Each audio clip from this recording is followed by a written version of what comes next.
বিসমিল্লাহির রহমানির রহিম।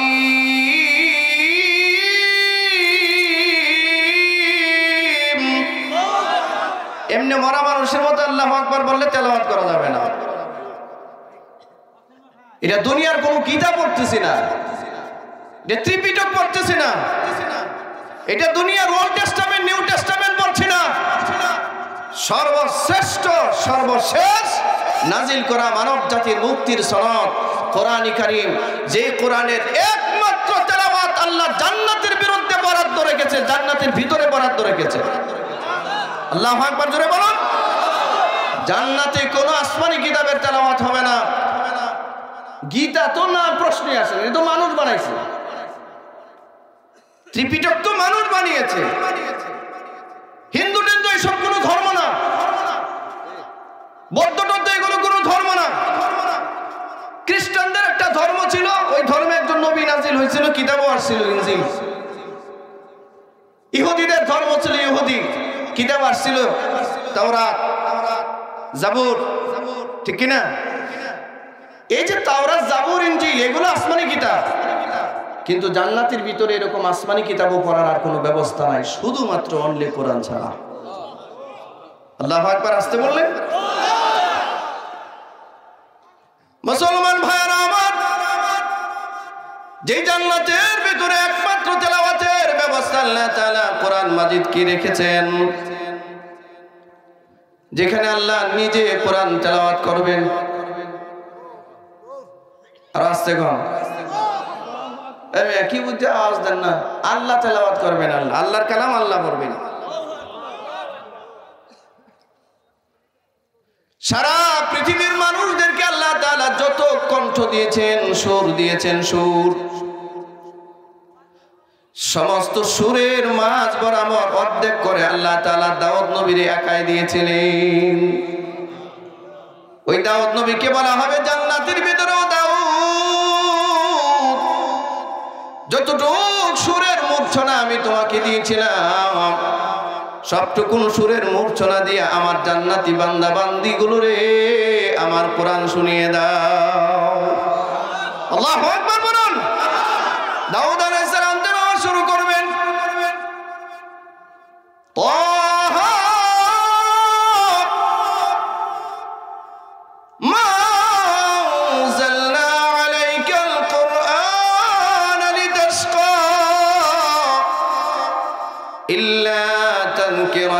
লিমান ইয়াখশা।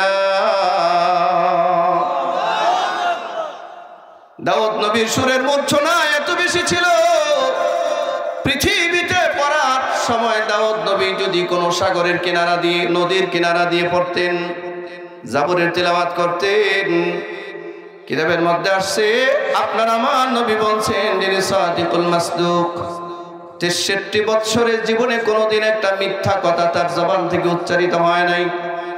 নবী বলেছেন দাউদ নবী কোন সাগরের কিনারা দিয়ে যদি আল্লাহর কালাম তেলাওয়াত করে যেতেন, দাউদ নবীর সুরের মূর্ছনায় সাগরের মাছগুলো কিনারায় চলে আসতো।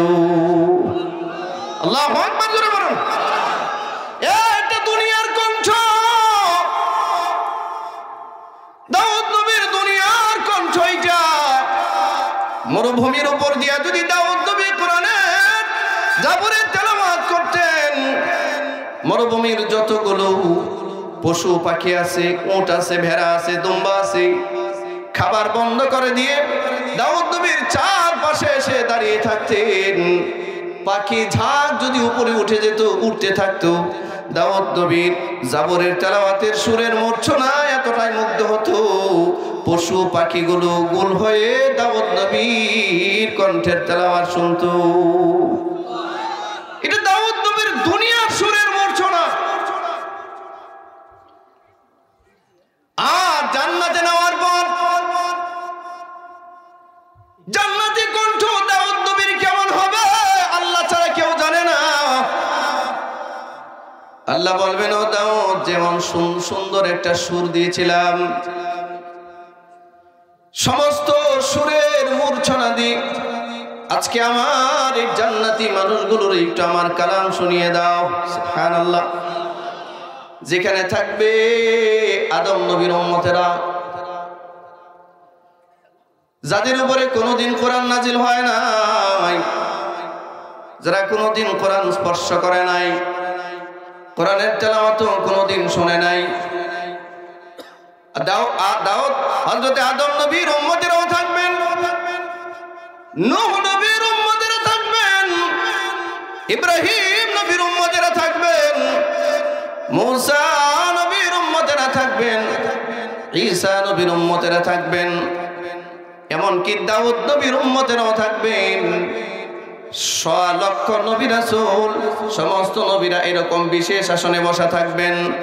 ওই দিন ওই সম্মেলনের সভাপতির দায়িত্ব পালন করবেন আরশের মালিক আল্লাহ নিজে স্বয়ং।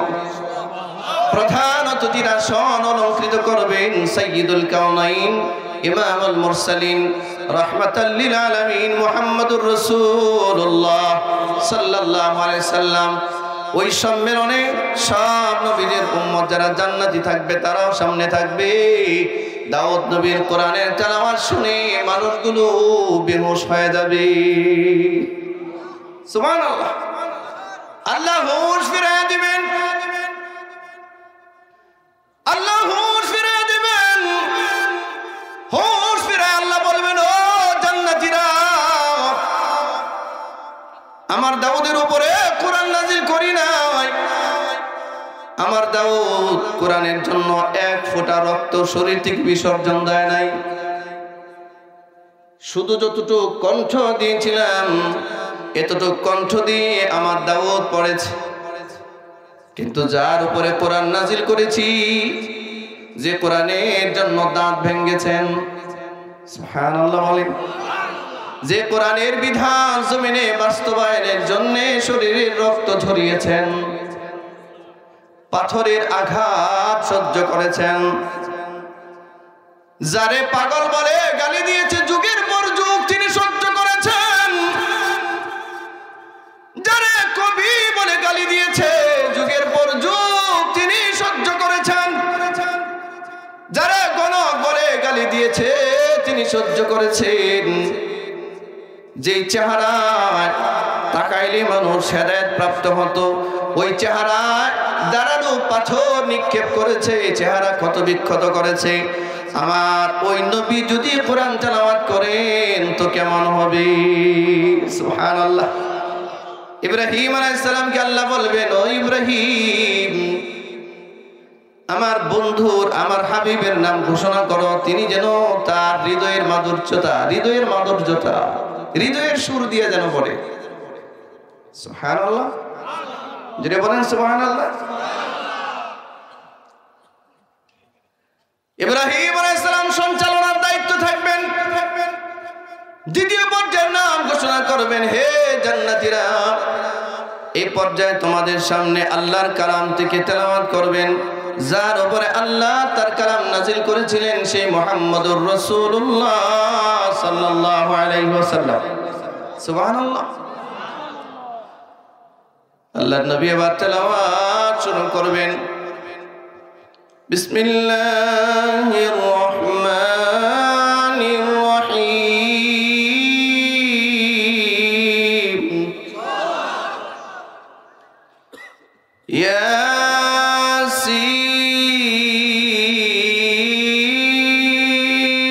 ইয়াসিন ওয়াল কুরআনিল হাকীম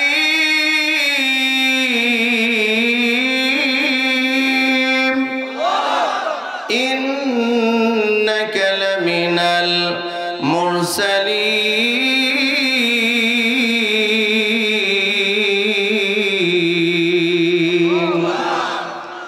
এই 23 বছরের কষ্টের জিন্দেগিতে প্রতিটা অক্ষর তিনি রিসিভ করেছিলেন আল্লাহর পক্ষ থেকে।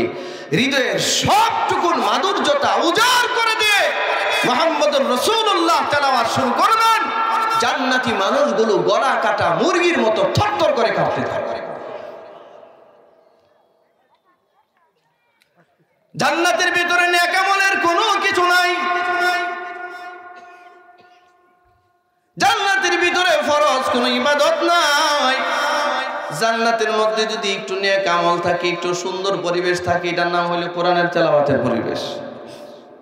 জান্নাতীরা যার একটু সুর দিয়েছিলাম তার সুর শুনে তোমরা বেহুশ হয়ে গেছো। যার কাছে আমার কোরআন নাজিল করেছিলাম তার সুর শুনে তোমরা বেহুশ হয়ে গেছো। এখন যদি আমি পড়ি তো কেমন হবে? সুবহানাল্লাহ বলবেন না? জান্নাতীরা অপলক দৃষ্টিতে তাকিয়ে থাকবেন। এবার আল্লাহ তাআলা নিজে তেলাওয়াত শুরু করবেন। কোনো আউযুবিল্লাহ নাই, কোনো বিসমিল্লাহ নাই। কেন আউযুবিল্লাহ পড়বেন, কেন বা বিসমিল্লাহ পড়বেন? দরকার তো নাই। আল্লাহ তাআলা এবার নিজে তেলাওয়াত করবেন, আনার রহমান।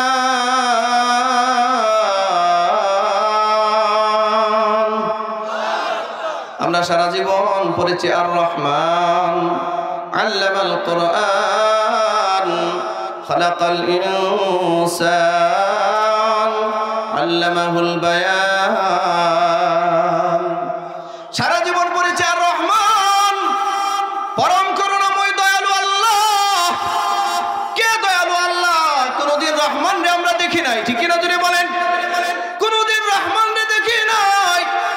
নামাজের মধ্যে দাঁড়ায় আল্লাহু আকবার বলে যার সামনে হাত বেঁধে আসামির বেশে দাঁড়ায় থাকে। দুনিয়ার কেউ চিৎকার করলেও তার চিৎকার আমরা শুনি না, ঠিক কিনা জোরে বলেন? আল্লাহর সামনে দাঁড়ায় যখন পড়ি সুবহানাকাল্লাহুম্মা ওয়া বিহামদিকা ওয়া তাবারাকা ইসমুকা ওয়া তাআলা জাদ্দুকা ওয়া লা ইলাহা গায়রুক, আমরা রুকুর মধ্যে পড়ি সুবহানা রাব্বিয়াল আযীম। পবিত্রতা বর্ণনা করছি আমার রবের, যিনি আযীম, যিনি মহান। দেখি নাই ওই রবকে।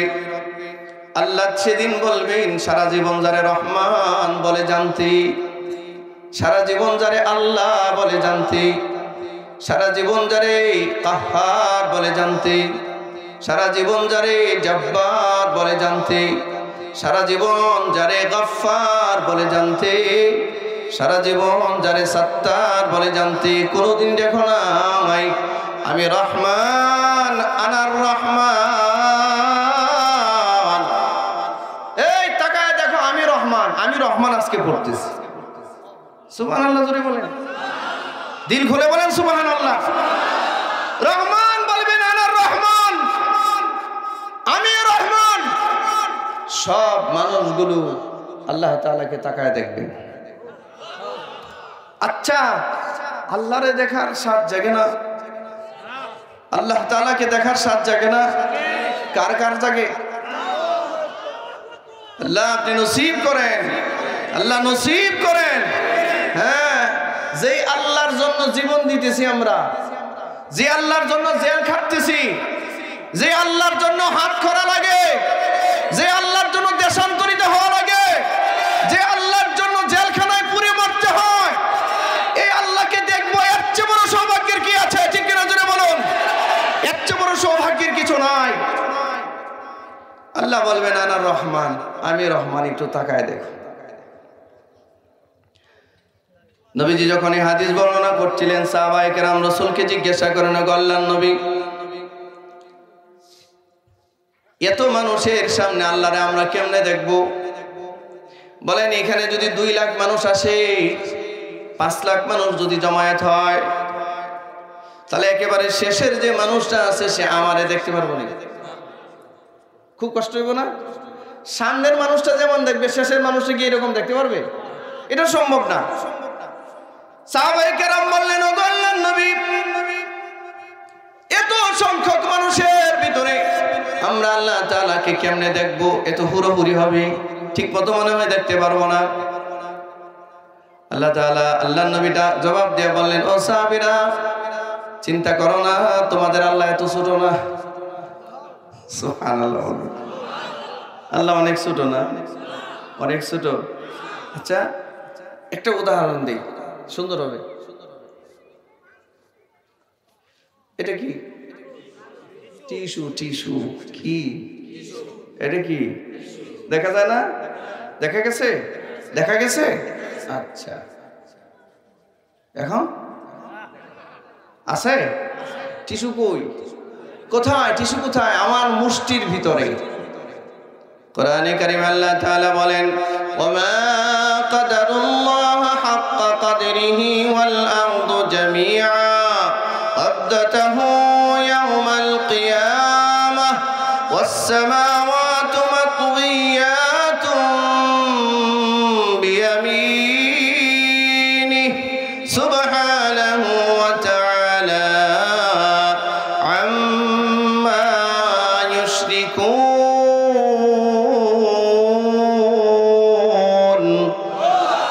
আল্লাহ তাআলা বলেন, হে দুনিয়ার মানুষ, ওয়া কাদারুল্লাহ হাক্কা কাদরিহি, তোমরা আল্লাহর কুদরত বুঝো না, তোমরা আল্লাহর শক্তিমত্তা সম্পর্কে কিছুই জ্ঞান রাখো না, তোমরা আল্লাহর হক আদায় করো নাই। জানো তোমাদের আল্লাহ এত বড়, কিয়ামতের মাঠে 7টা আসমান আল্লাহ তার কুদরতের ডান হাতের ভিতরে, মুষ্টির ভিতরে ধরে রাখবেন। চিৎকার করে বলেন আল্লাহু আকবার। 7টা আসমান যে আল্লাহ তার কুদরতের ডান হাতের ভিতরে ধরে রাখবেন, 7টা জমিন আল্লাহর কুদরতি বাম হাতের ভিতরে আল্লাহ এমনি ধরে রাখবেন। বলেন তো দেখি তাহলে আল্লাহ কত বড়। এই যে রব 7 আসমান তার ডান হাতের কুদরতি, ডান হাতের মুঠোর ভিতরে এরকম, 7 জমিন আল্লাহর বাম হাতের মুঠোর ভিতরে। আমি কিন্তু বানায়া বলি না, আমি নস বলছি, কোরআন মাজিদের আয়াত বলেছি, ওমা কাদারুল্লাহ হাক্কা কাদরিহি ওয়াল আরদু জামিআ ক্বাবদাতাহু ইয়াওমাল কিয়ামাহ ওয়াস সামাওয়াতু মাতওয়িয়াতুন বিয়ামিনিহি সুবহানাহু ওয়া তাআলা আম্মা ইউশরিকুন। আল্লাহ বলেন 7 আসমান আমার ডান হাতে, এমনি এমনি 7 জমিন বাম হাতে, এভাবে ধরে রাখবে। বাইনান নাফহাতাইনি 40, হাদিসে আসছে ইসরাফিলের একটা ফুৎকার থেকে আরেকটা ফুৎকারের মাঝে ব্যবধান হবে 40 বছর। এই 40 বছর যাবত আল্লাহ আসমান আর জমিন এমনি ধরে রাখবেন। আচ্ছা, আপনাদের যদি কোনো শক্তিশালী মানুষের হাতে, ডান হাতে 5 কেজি বাম হাতে 5 কেজি দিয়ে দাঁড় করায় রাখি, কয় মাস দাঁড়ায় থাকতে পারবেন? কয় ঘন্টা দাঁড়ায় থাকতে পারবেন? হ্যাঁ, 5 কেজি ওজন ডান হাতে 5 কেজি ওজন বাম হাতে যদি দাঁড় করায় রাখি, হাত দুইটা ভেঙে পড়বো না নিচে? আর 7টা আসমান আল্লাহর কুদরতির ডান হাতের মুষ্টির ভিতরে, 7টা জমিন তার বাম হাতের মুষ্টির ভিতরে। বলেন এবার আপনাদের রব কত বড়?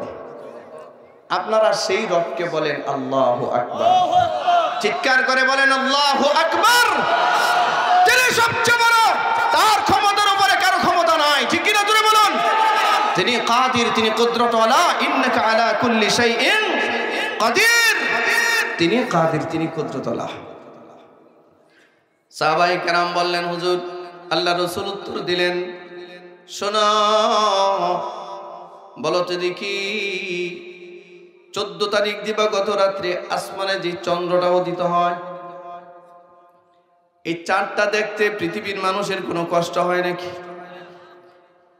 বাংলাদেশের মানুষ যেমনে দেখে ততটুক দেখে, ইন্ডিয়ার মানুষ তেমন দেখে ততটুকুই দেখে, চায়নার মানুষ ততটুকুই দেখে, আমেরিকার মানুষ ততটুকুই দেখে, ফ্রান্সের মানুষ ততটুকুই দেখে, ইংল্যান্ডের মানুষ ততটুকুই দেখে। সারা পৃথিবীর যখন যেখানে 14 তারিখ দিবাগত রাত হয়, সূর্যটা চন্দ্রটা দেখতে যেমন পরিচ্ছন্ন হয়, কারো কোনো কষ্ট লাগে না, কারো উপরে কেউ গিয়া সূর্য দেখা লাগে না, চন্দ্র দেখা লাগে না। রাসূল বলেন, আল্লাহ তাআলা তার দিদার যখন জান্নাতে তোমাদেরকে দিবেন, আল্লাহকে দেখতেও এমন কষ্ট হবে না। আল্লাহু আকবার। আল্লাহ তাআলাকে দেখতে কষ্ট হবে না। মুসলমান ভাইয়েরা আমার, সেই আল্লাহ এত বড় কুদরতওয়ালা। রব্বুল আলামিন বলেন, ইন্নামাল মুমিনুনা আল্লাযীনা ইযা যুকিরাল্লাহ ওয়াজিলাত কুলুবুহুম ওয়া ইযা তুলিয়াত আলাইহিম আয়াতুহু যাদাতহুম ঈমানা।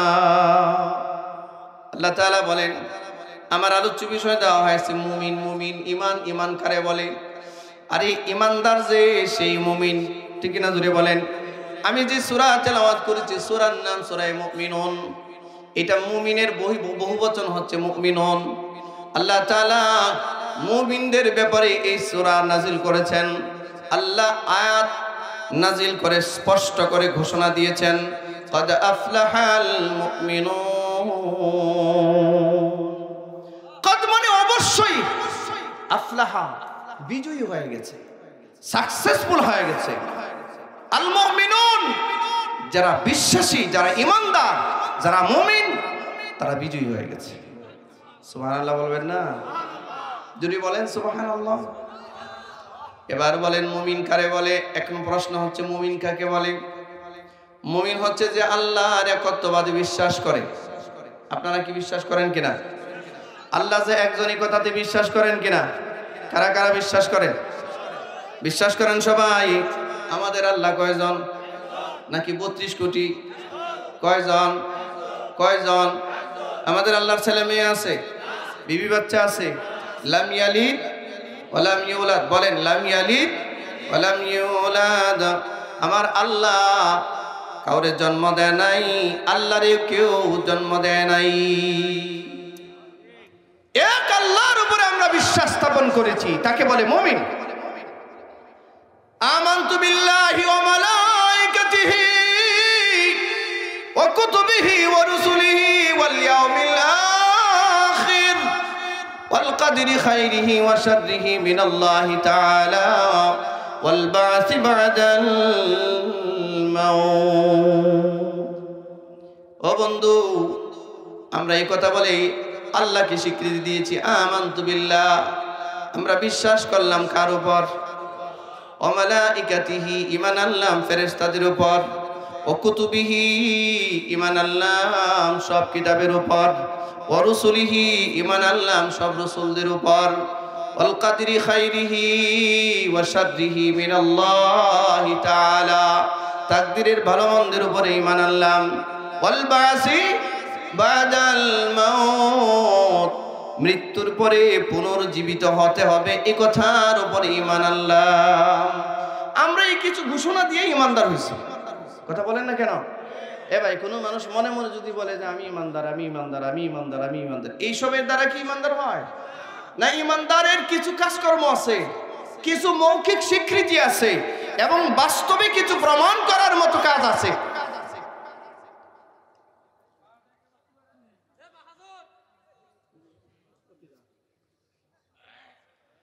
আজকে আমাদের দেশে এমন ঈমানদার আছে সরাসরি আল্লাহর কোরআনের আইনকে অস্বীকার করে, এ নিজেরা দাবি করে ঈমানদার। ওই ঈমানদার নয়, মুরতাদ। বর্তমানে আমাদের দেশে অভিশপ্ত একটা শব্দ বের হয়েছে, নাম হয়েছে ট্রান্সজেন্ডার। কি জেন্ডার? ট্রান্সজেন্ডার, শয়তানি শব্দ। এই ট্রান্সজেন্ডারে যারা বিশ্বাস করবে, কোন মুসলমান যদি এই কাজ করে তো মুরতাদ হবে। অমুরতাদ, ওরে কতল করা ফরজ। ট্রান্সজেন্ডার মতবাদী যারা বিশ্বাস করে আর ঈমানদার থাকে না, ওরে হত্যা করা ফরজ হয়ে যায়। আল্লাহর দেওয়া হুদুদকে লঙ্ঘন করেছে সে। সূরা হজ্জের 5 নম্বর আয়াত আল্লাহ তাআলা আলোচনা করেছেন মানুষ সৃষ্টির 3টা বৈশিষ্ট্য আছে। আল্লাহ তাআলা মানুষ সৃষ্টির ক্ষেত্রে 3টা বৈশিষ্ট্য বর্ণনা করেছেন। মানুষকে যখন সৃষ্টি করেন মার রেহেমের ভিতরে 40 দিন পর্যন্ত এটাকে নুতফার আকারে রেখেতে, মিন নুতফা, শুক্রবিন্দুর আকারে মার রেহেমের ভিতরে, গর্ভের ভিতরে রাখে। পরবর্তী 40 দিনে সুম্মা মিন নুতফাতিন সুম্মা মিন আলাকা, এরপরে 40 দিনে এটাকে আলাকায় রূপান্তরিত করেন। আলাকা বলা হয় জমাট বাঁধা রক্তকে। এরপরের 40 দিনে সুম্মা মিন মুদগা, এরপরের 40 দিনে মার পেটের মধ্যে এই জমাট বাঁধা রক্তটাকে আল্লাহ তাআলা মুদগায় রূপান্তরিত করে। মুদগা বলা হয় একটা গোশতের টুকরাকে। আপনারা কি আমার কথা বুঝতেছেন? খেয়াল আছে নাকি? বলেন 3 40 কতদিন হয়? 120 দিনে কয় মাস হয়? 4 মাস বলেন কয় মাস হয়? এই 4 মাস বয়স যখন মার পেটে একটা বাচ্চার হয়, মানুষ সৃষ্টির বৈশিষ্ট্য আল্লাহ বলছেন এই 4 মাস বয়স যখন একটা বাচ্চার মার পেটের ভিতরে হয়ে যায়, আমি যে তথ্য আপনাদেরকে দিচ্ছি এটা এই প্রযুক্তির এই জামানার মেডিকেল সায়েন্স বলছি না, আমি বলছি আল্লাহর কোরআনে আল্লাহ যা বলেছেন অবশ্যই এই জামানার মেডিকেল সায়েন্স এটাকে স্বীকৃতি দিতে বাধ্য হয়েছে। 4 মাস বয়সের আগে পৃথিবীর কোনো মেডিকেল টিম আলট্রাসোনোগ্রাম করে কথা বলতে পারবে না বাচ্চাটা ছেলে না মেয়ে। পৃথিবীর কোথাও বলতে পারবে না। 120 দিন বয়সের আগে মা রেহেমের ভিতরে বাচ্চা ছেলে না মেয়ে কথা কেউ বলতে পারবে না। আল্লাহ সীমা দিয়ে দিয়েছেন 120 দিন বয়সে একজন ফেরেশতারে আল্লাহ মার পেটের ভিতরে পাঠায়। আল্লাহু আকবার বলুন। ফেরেশতারে পাঠায় দিয়ে বলেন যাও তুমি মার পেটের ভিতরে যাও। ফেরেশতা গিয়ে দেখে মুদগা। মুদগা মানে কি? একটা মাংসের টুকরা, গোস্তের টুকরা জাস্ট পড়ে আছে, না হাত আছে, না পা আছে, না বডি স্ট্রাকচার আছে, না রু আছে, কিছু নেই, জাস্ট পড়ে আছে। ফেরেশতা গিয়া তাকায় দেখে গোস্তের টুকরাটা পড়ে আছে। কোরআন মাজিদে আল্লাহ বলেন সুম্মা মিন মুদগাতিন মুখাল্লাকাতিন ওয়া গায়রি মুখাল্লাকা। এই আয়াতের ব্যাখ্যা আল্লাহর নবী বলেন আগত ফেরেশতা আল্লাহরে লক্ষ্য করে বলেন ইয়া রাব মুখাল্লাকাতিন ওয়া গায়রি মুখাল্লাকা। এই এটা বন্ধ করেন, এদিকে তাকান। আমি শুরুতে বলছি কিন্তু আমি একটু ব্যতিক্রম ধর্মী আলোচক, আমার মাইন্ড করেন না কেউ, মিডিয়ার বাইরে কেউ মাইন্ড করেন না। এই ওয়াজ কি শুধু ওনাদের দরকার না আপনাদেরও দরকার? সবার দরকার কিনা? হ্যাঁ, খেয়াল করে শুনলে ছাড়তেও তো পারবেন। খেয়াল করে শোনেন ভাই, কাজে দিবে। আর যদি না শোনেন বাইরে চলে যান। এখানে বসে মোবাইল টিপি করলে এটি মজলিসের সাথে আদব রক্ষা হয় না। এটা আগে বলছি আপনাদেরকে, মেহরবানি করে আমাকে আর ডিস্টার্ব করেন না আপনারা, অনুরোধ আপনাদের প্রতি।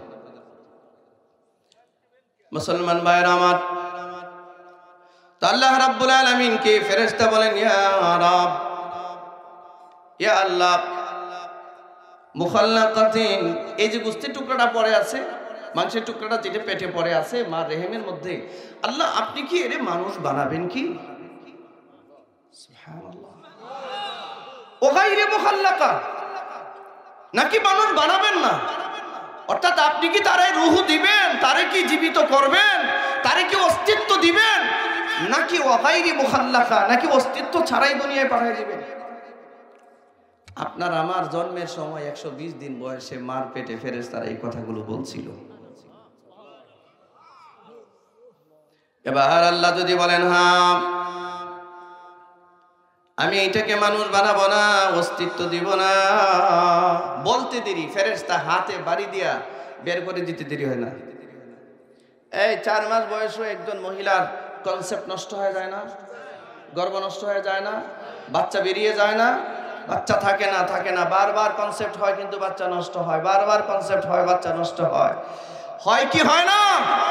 হয় ফেরেশতা আল্লাহর সাথে কথা বলছে, আল্লাহ মুখাল্লাকাতিন ওয়া গায়রি মুখাল্লাকা, আপনি কি এটাকে অস্তিত্ব দিবেন নাকি দিবেন না? আল্লাহ যদি বলেন দিব না, তো হাতে বাড়ি দিয়ে বের করে দিয়ে যাও, খালাস, রক্তের আকারে দুনিয়াতে বেরিয়ে আসে। আবার যদি বলেন মুখাল্লাকা, হ্যাঁ আমি এর অস্তিত্ব দিব, এবার ফেরেশতা আল্লাহরে বলেন আল্লাহ কোন প্রক্রিয়ায় দিবেন, সিস্টেম কি? এটা তো গোস্তের টুকরা পড়ে আছে, কেমনে দিবেন অস্তিত্ব? আল্লাহ বলেন এত বিচলিত হওয়ার কিছু নাই, এই গোস্তের টুকরাটা বরাবর একটা ফুৎকার দাও, দেখো আমি আল্লাহ কি করি। তো ফেরেশতা আদেশ পাওয়ার সাথে সাথে গোস্তের টুকরা বরাবর একটা ফুৎকার দেয়। ফুৎকার দেওয়ার সাথে সাথে গোস্তের টুকরাটা লাফ মেরে ওঠে। এই আল্লাহু আকবার, আসতে বললেন, আরো জবান খুলে জোরে বলুন আল্লাহু আকবার। ফুৎকার দিল মানে কি? এই গোস্তের টুকরার মধ্যে রূহ সঞ্চারিত হয়েছে। এবার আস্তে আস্তে নাড়াচাড়া করতেছে, হাত বাড়তেছে, পা বের হচ্ছে, মাথা বের হইতেছে। ফেরেশতা আল্লাহরে বলেন, আল্লাহ এই যে হাত পা বের হইতেছে এটারে আপনি পুরুষ বানাবেন না নারী বানাবেন? সুবহানাল্লাহ। ফেরেশতারে বলা হয় তার তাকদীরের একটা খাতা আছে, এটা নিয়ে দাঁড়াও। এর পৃথিবীতে পাঠাবার 50,000 বছর আগে তার রিজিকের ফয়সালা আমি করে দিয়েছিলাম। এটা আনো, তাকদীরের খাতা নিয়ে দাঁড়াও। যদি আল্লাহ বলেন এটা আমি পুরুষ বানাবো, তো আল্লাহ লিখে, ফেরেশতা লিখে দেন এটা পুরুষ হবে। যদি আল্লাহ বলেন এটা নারী বানাবো, তো ফেরেশতা লিখে দেন এটা নারী হবে। যদি আল্লাহ বলেন এটা পুরুষও হবে না নারীও হবে না, দুইটার মাঝখানে একটা হবে। হয় কি না? কি বলে আমাদের সমাজে এটাকে হিজরা বলে। অবশ্যই এই শব্দটা ব্যবহার করা উচিত না, এটা তাদেরকে ইনসাল করা হয়। শুনুন, ইংরেজিতে হয় মেল আর না হয় ফিমেল, আর না হয় ইন্টারসেক্স। হয় পুরুষ হবে, সৃষ্টির মাধ্যম আল্লাহ রসুল যা বলছেন, হয় পুরুষ হবে আর না হয় নারী হবে, আর না হয় ইন্টারসেক্স হবে। দুইটার মাঝখানে একটা, যেটাকে আরবিতে বলে খুনসা মুশকিল, তৃতীয় লিঙ্গ। কোন লিঙ্গ? যদি বলেন কোন লিঙ্গ? তৃতীয় লিঙ্গ। তাহলে সৃষ্টির বৈশিষ্ট্য কয়টা? তিনটা। সৃষ্টির বৈশিষ্ট্য কয়টা? তিনটা। হয় পুরুষ আর না হয় নারী, আর না হয় দুইটার মাঝখানে তৃতীয় লিঙ্গের একটা সৃষ্টি আল্লাহ করেন। ঠিক কিনা জোরে বলেন। কিন্তু এই সময় আসে আল্লাহর দেওয়া এই তিনটা বিধানকে উপেক্ষা করে, আল্লাহর সৃষ্টির মাধ্যম তিনটাকে উপেক্ষা করে ট্রান্সজেন্ডার নামে শয়তানি মতবাদ যারা মুসলমানের সমাজে প্রচার করতে চায়, এরা মানুষ নয়, মানুষ নামে কলঙ্ক এরা। ঠিক কিনা জোরে বলুন। মুসলমান তো দূরের কথা, এরা মানুষের কাতারেও পড়ে না। যে তার লিঙ্গ পরিবর্তন করে নিজেকে পরিবর্তন করে ফেলে, রসুল কি বলেছেন? যে নারী পুরুষের বেশ ধরে, যে পুরুষ নারীর বেশ ধরে, এর উপর আল্লাহর পক্ষ থেকে লানত।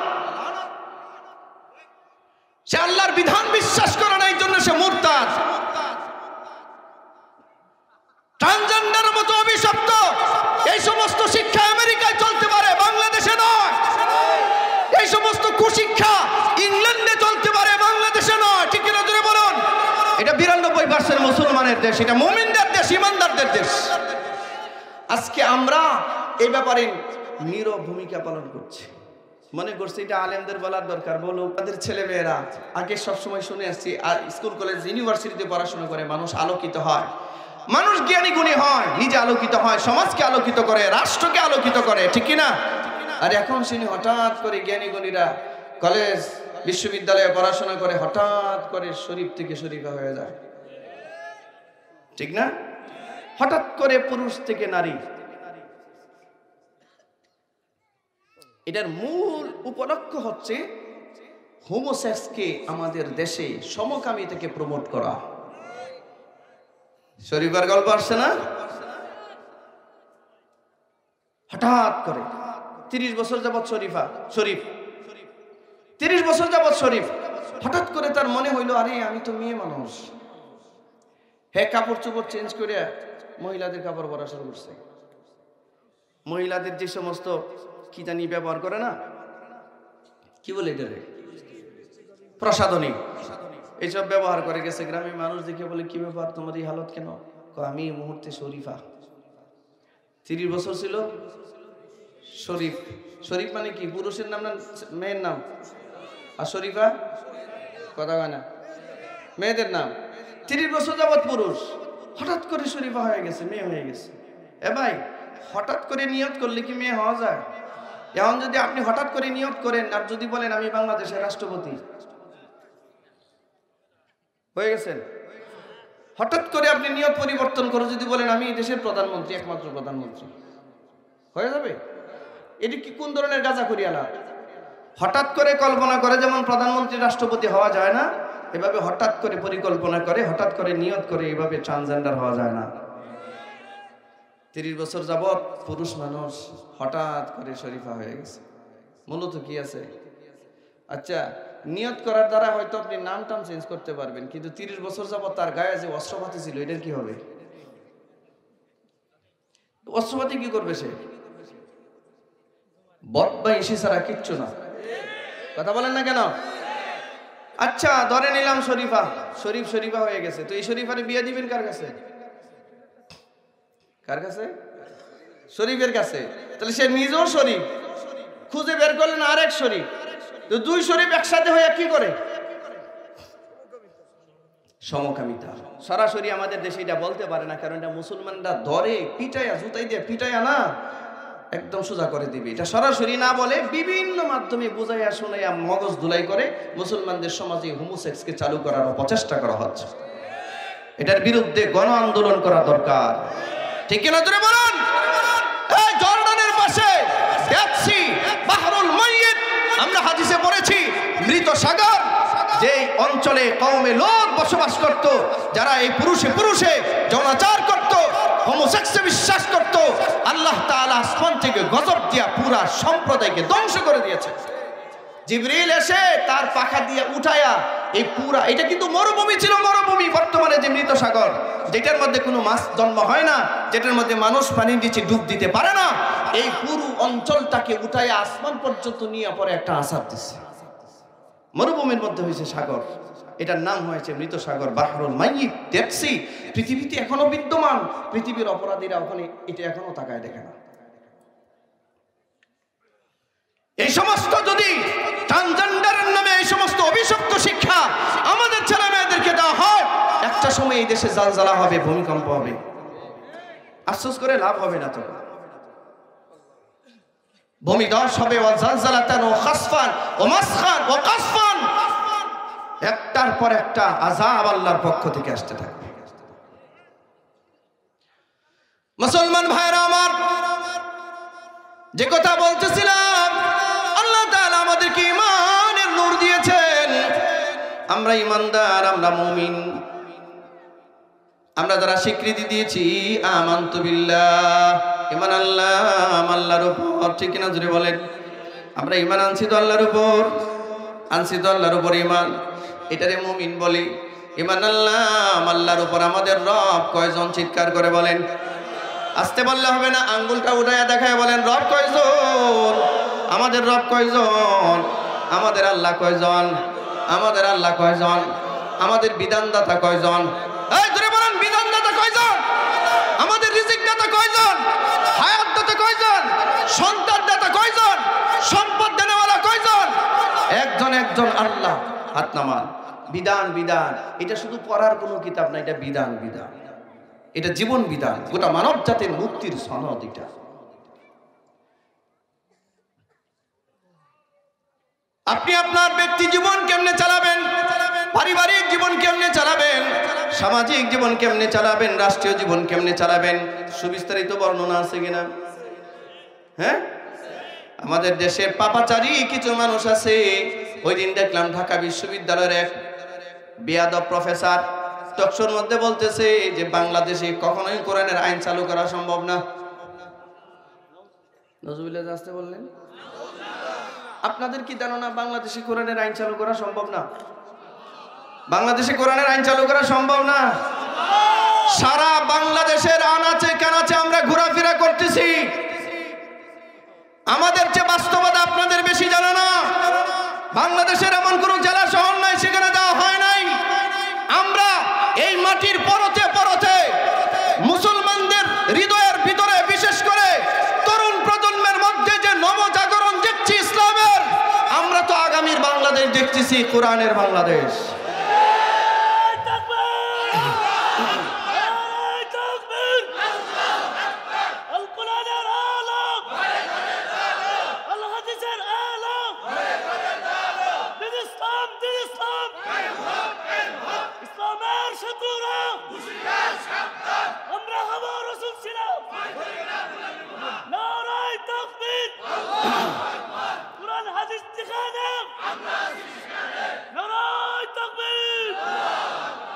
সম্মানিত হাজরিন, এই যে তাকবীরটা দেন না, মসজিদে আজান দিলে যেমন কুত্তায় চিল্লায়, এই তাকবীরটা শুনলে নাস্তিকরা চিল্লায়।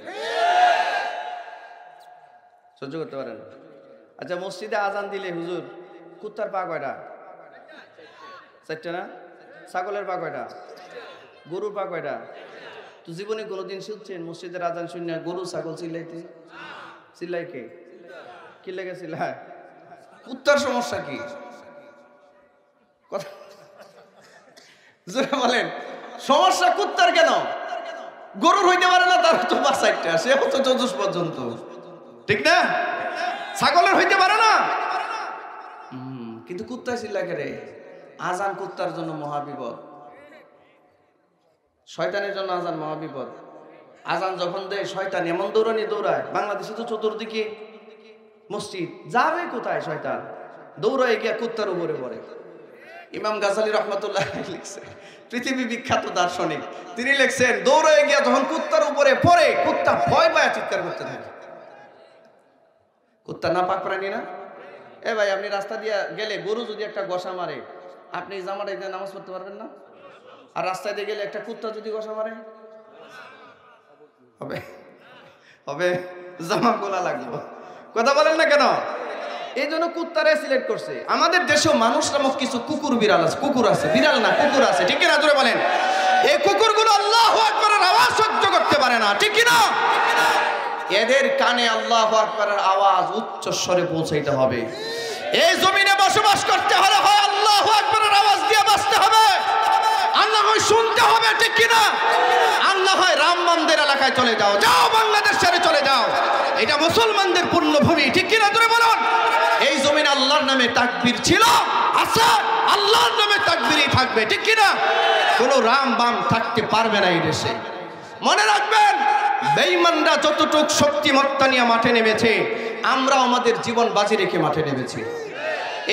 এই জমিনে কোরআনের বিধান চালু করব ইনশাআল্লাহ। বলেন ইনশাআল্লাহ, জোরে বলেন ইনশাআল্লাহ। কে কোন ঘরানার এটা দেখার এখন আর সময় নাই। কে আলিয়ার, কে কওমির, কে লামাযহাবি, কে মাযহাবি, কে আবু হানিফার অনুসরণ করে, কে ইমাম শাফিঈর অনুসরণ করে, এটা বিষয় নয়। আমরা মিল্লাতে মুসলিম, একটা একটা একটা, ঠিক কিনা? জোরে বলুন। আমরা এক আল্লাহতে বিশ্বাস করি, কারো কোনো দ্বিধা নাই, ঠিক কিনা? জোরে বলুন। আমরা এক নবীতে বিশ্বাস করি, কারো কোনো দ্বিধা নাই, ঠিক কিনা? আমরা এক কোরআনে বিশ্বাস করি, কারো কোনো দ্বিধা নাই। সুতরাং আমাদের মধ্যে মতভেদ তৈরি করে আর ভাঙ্গন তৈরি করা যাবে না। ঐক্যবদ্ধভাবে আল্লাহর জমিনে আল্লাহর দ্বীন কায়েম করার সর্বাত্মক আন্দোলনে চাপিয়ে পড়তে হবে। এখন আর ইখতিলাফ করার সময় নাই। নাস্তিকরা মুসলমানদের ঈমান নষ্ট করে দিচ্ছে, আর ইখতিলাফের সময় নাই, ঠিক কিনা? জোরে বলুন। এরা এখন আমাদের ঈমান চুরি করতেছে। আল্লাহর দেওয়া সবচেয়ে বড় দামি জিনিস ঈমান, এই ঈমান চিন্তাই করার চেষ্টা করছে ওরা। এই সুযোগ দেওয়া যাবে? মুসলমান ভাইয়েরা আমার, আল্লাহ রাব্বুল আলামিন ঈমানের মতো দৌলত আমাদেরকে দিয়া দামি বানাইছেন। আল্লাহ বলেন, قد أفلح المؤمنون, অবশ্যই মুমিন যারা তারা সফল কাম। সনদটা দিয়েছেন কে? আসমানটা কে বানাইছেন? জমিনটা কে বানিয়েছে? বলে কি যে আসমান বানালো, জমিন বানালো, তার বিধান বুঝে জমিনে চলবে না, বলে কি? এই ইবলিশে বলে কি? ও আজান হচ্ছে, এখানে আজান হবে না? কয়টার দিকে? আচ্ছা, আমার সময় আছে 5 মিনিট, বলবো না? শেষ করে দেব? বলবো। একটা ঢাকা বিশ্ববিদ্যালয়ের প্রফেসর, সে বলতেছে যে বাংলাদেশে কখনো কোরআনের বিধান নাকি চালু করা সম্ভব না। সাংবাদিক জিজ্ঞেস করছে কেন, রিজনটা কি? বলে কোরআন মাজিদে আল্লাহ বলে দিয়েছেন চুরে চুরি করলে হাত কাটতে হবে। তো বাংলাদেশে কি চুরের হাত কাটা সম্ভব? বাংলাদেশে চুরের হাত কাটা সম্ভব? আমি চিন্তা করলাম, এই ঢাকা বিশ্ববিদ্যালয়ের প্রফেসর হইল কেমনি? এই গাঁজা ঘুরে, এই গাঁজা ঘুরে মদ খুর ঢাকা বিশ্ববিদ্যালয়ের প্রফেসর হইল কেমনি?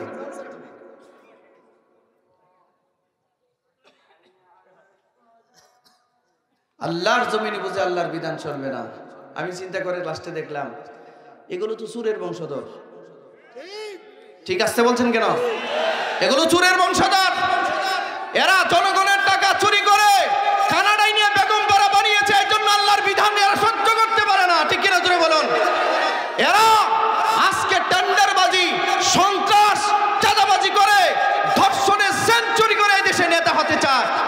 আল্লাহর কোরআনের বিধান বাস্তবায়ন চায় না, সহ্যই করতে পারে না, ঠিক না? জাহাঙ্গীরনগর বিশ্ববিদ্যালয়ে দর্শনের সেঞ্চুরি যিনি করেছেন তিনি কিন্তু আমাদের দেশের একজন নেতা, সোনার ছেলে, সোনার মানিক। এই 2-3 দিন আগে ঢাকা এই জাহাঙ্গীরনগর বিশ্ববিদ্যালয়ের এক লোকের বউ আটকায়া বাকি ছাত্ররা ধরে নিয়ে দর্শন করছে। এরা এই দেশের সোনার ছেলে, এরা ভবিষ্যৎ এই দেশের নেতা। বুঝো না, ফাইটটা যায় সিরা যায় নেতা হয়ে যায় দেশে। যারা ফাইটটা যায় সিরা যায় গান গায় তারা হয়ে যায় নেতা। গায়িকা নায়িকা চরিত্রহীন খারাপ মানুষগুলো হয়ে যায় নেতা। তো ওরা কিভাবে যাবে? কোরআনের আইন আল্লাহ বলেছেন ওয়াসারিকু ওয়াসারিকাতু ফাকতাউ আইদিয়াহুমা। আল্লাহ বলেছেন চোর পুরুষ চোর নারী সাক্ষ্য প্রমাণের ভিত্তিতে যদি প্রমাণিত হয়, ইসলামী শরিয়া আইনে আদালতে যদি প্রমাণিত হয়, কোনো মায়া চলবে না। এরে হাত কেটে দাও। কোন জিনাখোর জিনা করেছে যদি প্রমাণিত হয় জিনাখোর, কোনো মায়া নাই, বুক পর্যন্ত কেড়ে হত্যা করে দাও, কোনো মায়া চলবে না।